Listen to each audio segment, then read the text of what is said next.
बिरयानी कन्नू और ऐसा न्यूज बनेगा कि पूरा नेशनल न्यूज बनेगा। अभी इलेक्शन लड़ने के लिए बहादुरगंज कॉलेज का जमीन बेच करके इलेक्शन लड़ रहा है। अरे तौसीफ आलम मैट्रिक पास किया, मैट्रिक पास करने के बाद मुखिया बना दिया हमको 19 साल में।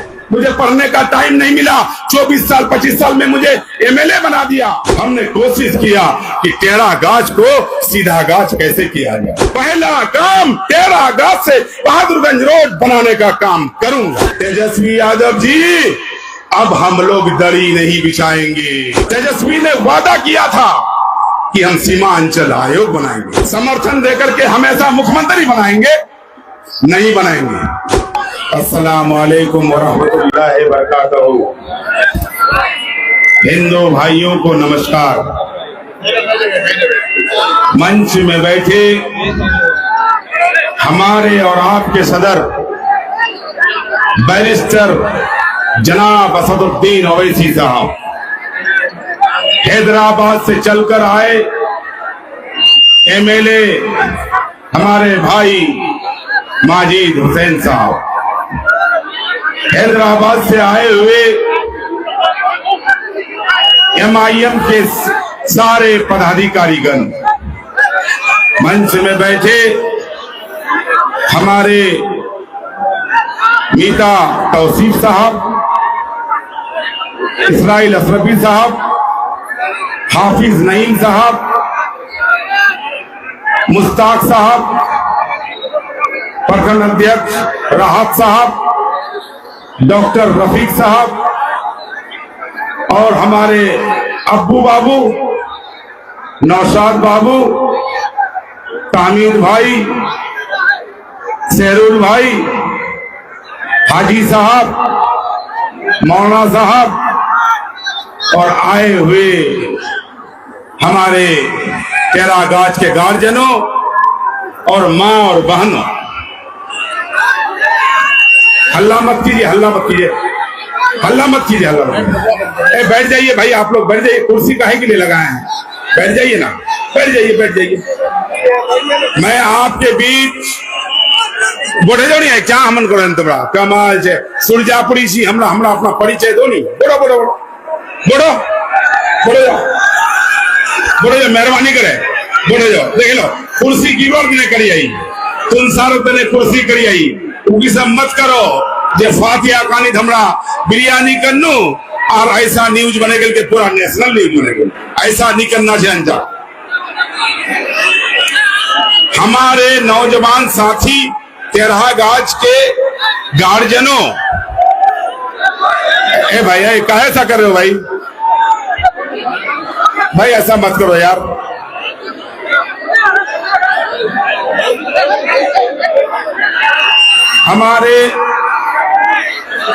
हम जब 2010 में पहली बार आपके बीच आया था, 2010 में पहली बार आपने जो मुझे एमएलए बनाया था, बहादुरगंज के लिए 4 बार मैं बना हूं, लेकिन टेढ़ा गाछ का धरती के लिए 2 बार आपने मुझे मौका दिया।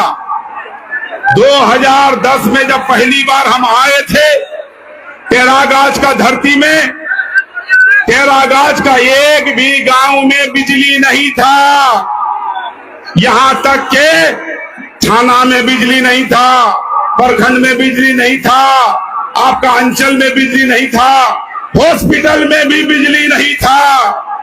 ऐसा लग रहा था कि टेढ़ा गाछ आजादी नहीं हुआ है।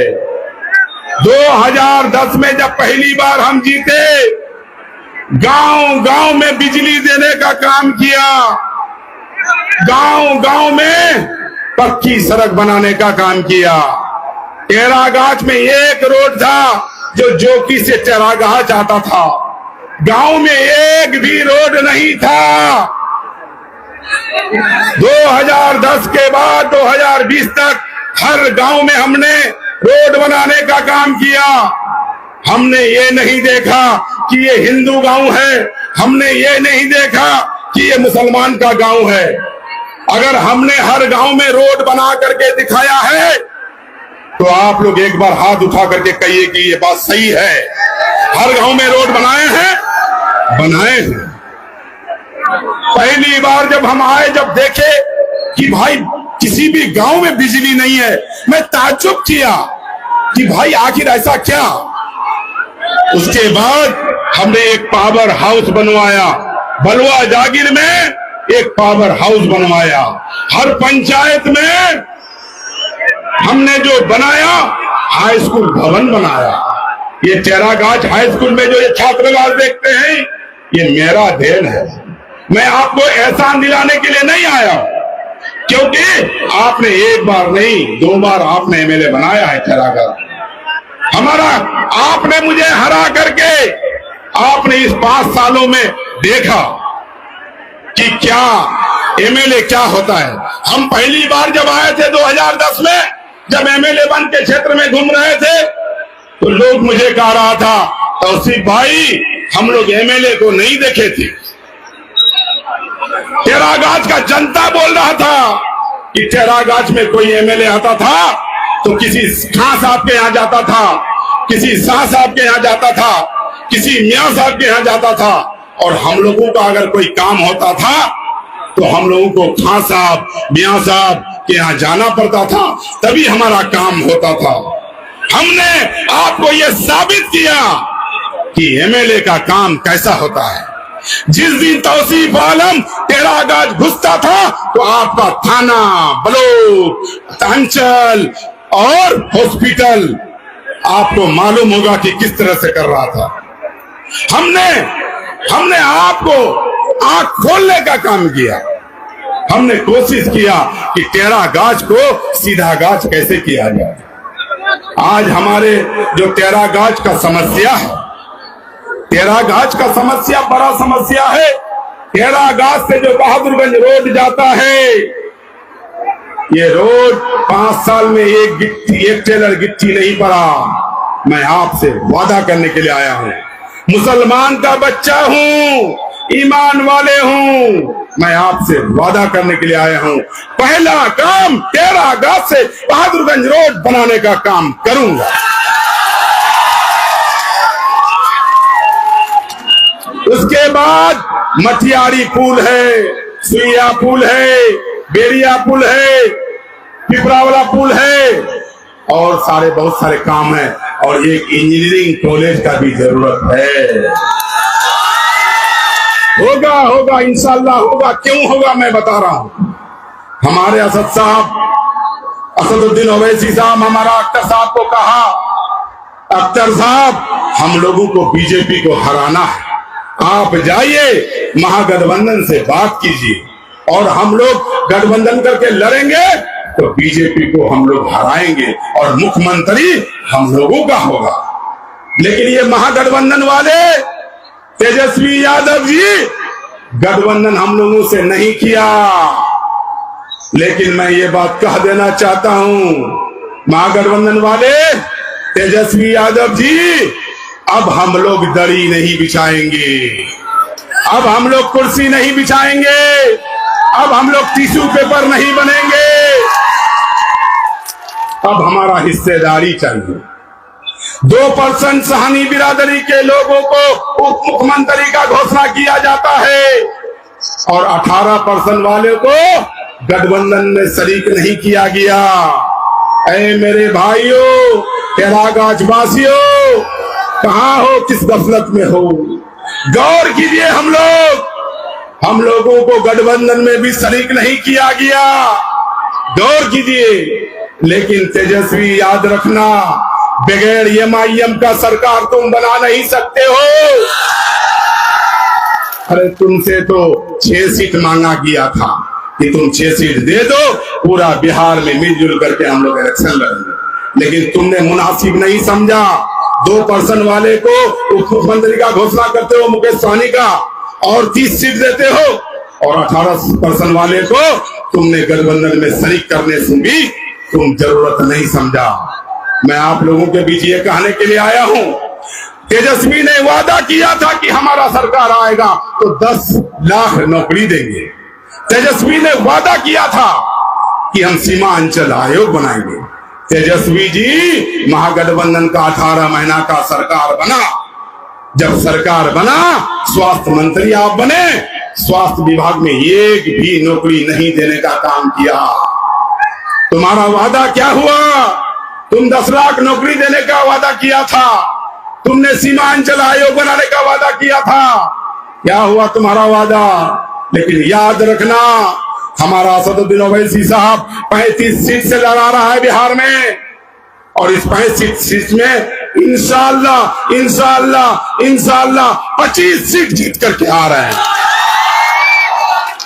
अगर 25 सीट आ गया हम लोगों का, बीजेपी का सरकार तो बनने नहीं देंगे इंशाअल्लाह। लेकिन ये कंडीशन रहेगा कि मुख्यमंत्री एमआईएम बनेगा, ये कंडीशन रहेगा। सिर्फ तुमको समर्थन देकर के हमेशा मुख्यमंत्री बनाएंगे नहीं बनाएंगे। अब हमको भी हिस्सेदारी चाहिए। तुम्हारा आबादी है 14%, यादव जी तुम्हारा आबादी है 14%, मेरा आबादी है बिहार में 18%। इसलिए मुझे हक चाहिए। हक मांगने से नहीं मिलता है, हक छीनना पड़ता है। हम किराएदार नहीं हैं, हम किराएदार नहीं हैं, हम हकदार हैं और हक लेके रहेंगे। मैं आपसे पूछना चाहता हूं, क्या टेरागाछ वालों के साथ नाइंसाफी नहीं हुआ? टेरागाछ का बेटा कांग्रेस का टिकट लेने के लिए नहीं गया था? शौकत बाबू से जाके पूछिए। टेरागाछ वालों को टिकट देने से भी जरूरत नहीं समझा है। टेरागाछ वालों, कांग्रेस का टिकट छीना गया शौकत बाबू से। टेरागाछ वालों को टिकट देने के लायक भी नहीं समझा है। नौजवान साथियों, समझो। शौकत बाबू कब आए? अगर अगल बगल में है तो आकर के यहां आए और बोले। मैं अगर झूठ बोलता हूं तो वो आके बोले। आपके साथ गद्दारी होता है, लेकिन आप कभी ये गौर किए हैं कि हमारा नेता जो है असदुद्दीन ओवैसी साहब, एनआरसी का मामला आता है तो असदुद्दीन ओवैसी साहब बोलेगा। 3 तलाक का मामला आता है तो असदुद्दीन ओवैसी साहब बोलेगा। धारा 370 खत्म किया जाता है तो उसमें असदुद्दीन ओवैसी साहब बोलेगा। हिजाब का मामला आता है तो असदुद्दीन ओवैसी साहब बोलेगा। वक्फ संशोधन बिल आता है तो उसमें असदुद्दीन ओवैसी साहब बोलेगा। ये सेकुलर वाले कहां चले गए थे? ये सेकुलर वाले जिस दिन वक्फ संशोधन बिल पारित हो रहा था, उस दिन आपका जो विपक्ष के नेता थे, राहुल गांधी, प्रियंका गांधी, पार्लियामेंट से गायब था, और हमारा असदुद्दीन ओवैसी साहब अकेले नरेंद्र मोदी से आंख मिला करके, अमित शाह से आंख मिला करके लड़ने का काम किया। मैं ईमानदारी कहता हूं आपसे, उसी दिन का मैं लड़ाई देख करके हमने सोचा कि नहीं भाई, पहले मैं ईमान वाला हूं, उसके बाद एमएलए और एमपी हूं। हमारे लिए असदुद्दीन ओवैसी साहब हर मसले पर आवाज उठाने का काम करता है। आपको याद है मौलाना असरार साहब क्या बोले थे 3 तलाक के मसले पर? मौलाना असरार साहब पार्लियामेंट में बोलना चाह रहा था, कांग्रेस ने बोलने के लिए नहीं दिया। कांग्रेस कहा कि नहीं, इसमें रंजीता रंजन भी बोलेगी। मौलाना असरार साहब रिजिड हो गए कि नहीं, मैं बोलूंगा, क्योंकि दीन का मसला में, 3 तलाक के मसले में मैं जानता हूं कि 3 तलाक कैसे होता है। मेरा हदीस का बात, मेरा कुरान का बात मौलाना असरार साहब भी जानते थे। पार्लियामेंट में एक अच्छे पढ़े लिखे उलमाए दीन थे, वो बोलना चाह रहा था, लेकिन कांग्रेस बोलने नहीं दिया। जब रिजिड हो गया मौलाना असरार साहब, तो मौलाना को बोला कि आप अगर बोलेंगे तो आपका सदस्यता चल जाएगा। व्हिप जारी कर दिया। कांग्रेस ने व्हिप जारी किया कि मौलाना असरार साहब पार्लियामेंट में नहीं बोलेंगे, रंजीता रंजन बोलेंगे। मैं आपसे पूछता हूं कि हमारे दीन के मसले पर, हदीस के मसले पर, कुरान के मसले पर रंजीता रंजन क्या जानती है? रंजीता रंजन तो रामायण के बारे में जानेंगे, रंजीता रंजन जी महाभारत जानेंगी, हमारा धर्म के बारे में हम जानेंगे, अपने धर्म के बारे में वो अपने धर्म जानेंगे। मैं उसका धर्म का कदर करता हूं, सम्मान करता हूं, उनका सारा जो मानते हैं उसको मैं सम्मान करता हूं। लेकिन याद रखिएगा, जब नहीं माना, मौलाना असरार साहब जब बोलने के लिए जा रहा था व्हिप जारी कर दिया और बोलने के लिए नहीं दिया। मैं आपसे पूछना चाहता हूं कि आप सेकुलर पार्टी में हाजी साहब को जिता दीजिए, काजी साहब को जिता दीजिए, मुफ्ती साहब को जिता दीजिए, लेकिन उसको जब पार्लियामेंट में बोलने का बात होगा, जब विधानसभा में बोलने का बात होगा, तो अपने आका से पूछ करके बोलना पड़ेगा। इसलिए मैं आप लोगों को कहने के लिए आया हूं, हमारा असदुद्दीन ओवैसी साहब बैरिस्टर है। एक बैरिस्टर था महात्मा गांधी, जिन्होंने इस देश को आजाद किया। दूसरा बैरिस्टर था अंबेडकर, जिन्होंने इस देश का संविधान को बनाने का काम किया था। तीसरा बैरिस्टर है मेरा नेता बैरिस्टर असदुद्दीन ओवैसी साहब। आज मुझे कहता है बोले जाहिल है। अरे तौसीफ आलम मैट्रिक पास किया, मैट्रिक पास करने के बाद मुखिया बना दिया हमको 19 साल में। मुझे पढ़ने का टाइम नहीं मिला, 24 साल 25 साल में मुझे एमएलए बना दिया। मुझे पढ़ने का समय नहीं मिला, फिर भी मैं मैट्रिक किया हूं। लेकिन जिस नेता का बात करता है, जिसको मुख्यमंत्री बनना चाहता है, उसका डिग्री जानते हैं आप लोग? 9th fail, 9th fail. अरे मेरा नेता बैरिस्टर है, बैरिस्टर। इसीलिए नौजवान साथियों, अपने कंधे में लड़ाई लो। अगर चाहते हो कि इस देश में आपका हिस्सेदारी रहे, तो जनाब असदुद्दीन ओवैसी साहब को मजबूत कीजिए और हम लोग एकजुट होकर के। और जो कैंडिडेट आपके बीच में आया है वो कांग्रेसी नहीं है। पहली बार एनसीपी से लड़ा, दूसरी बार जेडीयू से लड़ा, तीसरी बार जन अधिकार पार्टी से लड़ा, चौथी बार कांग्रेस का सिंबल लेके आया है। उससे पहले कौन पार्टी है वो? जन स्वराज लेके घूम रहा था आपके बीच। मैं आपको बताने के लिए आया हूं, जनता पर विश्वास नहीं है उनको पार्टी पर विश्वास है। उनको पता नहीं है कि तौसीफ आलम मुझको निर्दलीय जिताने का काम किया था। जनता चाहे तो किसी को भी आसमान में बैठा सकता है, और जनता ना चाहे तो आसमान से जमीन में बैठा सकता है। हमारे मुसब्बिर साहब को चाहिए था जनता का विश्वास जीतना, ना के ये पार्टी वो पार्टी ला करके लड़ने का काम किया है। अभी इलेक्शन लड़ने के लिए बहादुरगंज कॉलेज का जमीन बेच करके इलेक्शन लड़ रहा है। बहादुरगंज कॉलेज का जमीन, अगर मैं झूठ बोल रहा हूं तो एक हाथ से जूता लेना, एक हाथ से मेरा कलर पकड़ना। जिस कॉलेज में वो प्रोफेसर था, उस कॉलेज को 2 बीघा जमीन बेच करके इलेक्शन लड़ रहा है। अगर मैं झूठ बोल रहा हूं तो एक हाथ में जूता लेना, एक हाथ में मेरा कलर पकड़ना।